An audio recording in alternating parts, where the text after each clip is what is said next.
2013 के बाद हमें कोई पैसा नहीं मिला, जिसकी वजह से यूटिलिटी स्टॉक कॉर्पोरेशन पूरे पाकिस्तान में माली बहरान का शिकार है। इस वक्त कोई 2 अरब रुपए हुकूमत ने रिलीज किए, तो अभी एक सिलसिला शुरू हुआ है सप्लाई का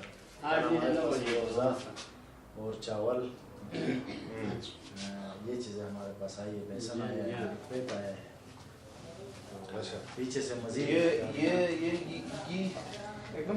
एक नंबर है और ये सर्टिफाइड की है। अच्छा, यूटिलिटी स्टॉक कॉर्पोरेशन में वो कंपनी स्टैंडर्ड दे सकती है जो ISO सर्टिफाइड हो। अच्छा ठीक, बेसन भी आया, बेसन ये चक्की बेसन भी रखते हैं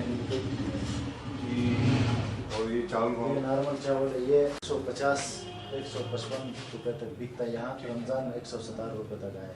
अच्छा हाँ, आम दिनों में 135 रुपये बिकता है। आम दिनों में 135, अभी रमज़ान में 170 और ये कर्नल सेला 170 रुपये मार्केट में इसकी किलो रेट है। इस वक्त हमारे पास 121 रुपये, 170 से 121 बड़ा वाइट ग्राम है। ये क्या है?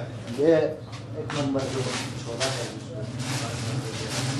इसको हमारे पास 107 रुपये के बाजार में कम से कम। अच्छा, थोड़ा ज़बरदस्त है। इसमें दुकानदार हजरात इस तरह तो नहीं करते हैं, आपसे ज़्यादा खरीद के दुकान में ले जाकर महंगे दाम बेच नहीं सकते? नहीं, हम ज़्यादा से ज़्यादा एक बंदे को 5 किलो। अच्छा, 5 किलो, एक बंदा 5 किलो से ज़्यादा नहीं ले सकता है। चलो ठीक, बस उसका ख्याल रखना कि रमज़ान पैकेज जो है सबको मिलना चाहिए।